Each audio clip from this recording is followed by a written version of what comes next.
प्रदेश के समस्त विभागों में काम करने वाले संविदा कर्मचारियों से संबंधित इस वक्त की बड़ी खबर प्राप्त हो रही है। छत्तीसगढ़ सर्व विभागीय संविदा कर्मचारी महासंघ के बैनर तले राज्य के सभी विभागों में काम करने वाले संविदा कर्मचारी 4.5 साल के बाद भी जन घोषणा पत्र में किए गए नियमितीकरण के वादे को पूरा करने के लिए 16 मई को जांजगीर चांपा के शिवरी नारायण से संविदा नियमितीकरण रथ यात्रा निकालकर 33 जिलों में सरकार के चुनाव के पूर्व किए हुए वादे को पूरा करने के लिए कलेक्टर और 90 विधानसभा के जनप्रतिनिधियों को ज्ञापन सौंपकर शुक्रवार को बड़ी संख्या में उपस्थित होकर रथ यात्रा का समापन करने पहुंचे। हजारों की संख्या में संविदा कर्मचारियों ने सरकार पर गैर जिम्मेदारी का आरोप लगाते हुए सरकार के खिलाफ जमकर नारेबाजी की। महासंघ के प्रांताध्यक्ष कौशलेश तिवारी ने सरकार के द्वारा संगठन की मांग की अनदेखी करने का आरोप लगाते हुए 3 जुलाई से अनिश्चितकालीन आंदोलन में जाने की घोषणा करने की बात कही। उन्होंने बताया, सरकार ने संविदा कर्मचारियों से 2018 के चुनाव के जन घोषणा पत्र के बिंदु क्रमांक 11 में नियमितीकरण का वादा करने और सरकार के बनने के बाद 10 दिन के भीतर नियमितीकरण करने की बात कही थी, लेकिन सरकार के 4 साल 6 माह बीत जाने के बाद भी वादा पूरा नहीं किया गया है। यह एक गैर लोकतांत्रिक है। इन 4.5 साल में सरकार की तरफ से संवेदनहीनता की स्थिति बनी हुई है।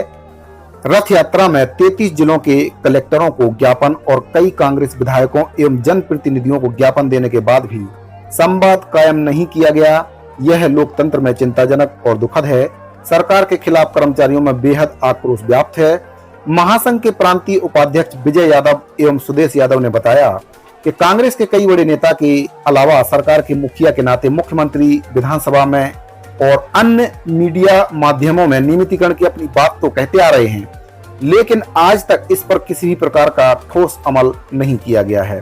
यह रथ यात्रा के माध्यम से रायपुर टूटा में एकत्रित संविदा कर्मचारियों की भीड़ 2024 के चुनाव में छत्तीसगढ़ में किस पार्टी की सरकार बनेगी यह तय करेगी।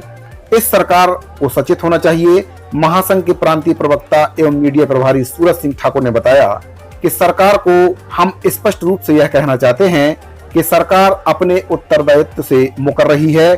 इस वजह से 45,000 संविदा कर्मचारियों को अनिश्चितकालीन आंदोलन में जाने पर विवश होना पड़ रहा है। सरकार के पास अभी भी 1 सप्ताह का वक्त है। संविदा कर्मचारियों की जो मांग है उसको संज्ञान में लेते हुए तत्काल अनुपूरक बजट में संविदा कर्मचारियों के नियमितीकरण की घोषणा की जाए और इसके संबंध में जरूरी पहल की जाए।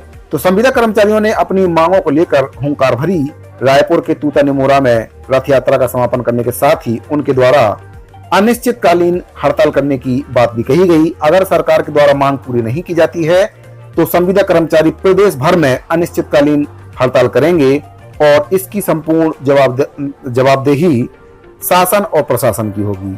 तो साथियों, सरकार के द्वारा जो वादा किया गया था कि 10 दिन के भीतर नियमितीकरण किया जाएगा, सरकार ने अपना वादा पूरा नहीं किया।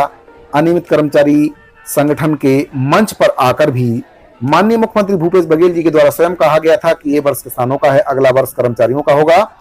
ट्विटर के माध्यम से भी यह बात कही गई थी कि जल्द ही 45,000 संविदा कर्मचारियों के नियमितीकरण की कार्रवाई की जाएगी, लेकिन आज तक कोई भी कार्रवाई पूरी नहीं कर पाए हैं।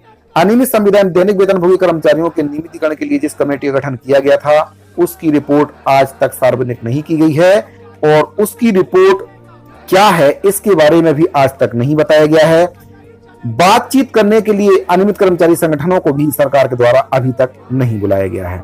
तो साथियों, अगर आपको जानकारी अच्छी लगी हो तो वीडियो को लाइक कर दीजिए, ज्यादा से ज्यादा अपने साथियों को शेयर कर दीजिए। मिलते हैं अगली वीडियो में, तब तक के लिए दीजिए इजाजत। धन्यवाद।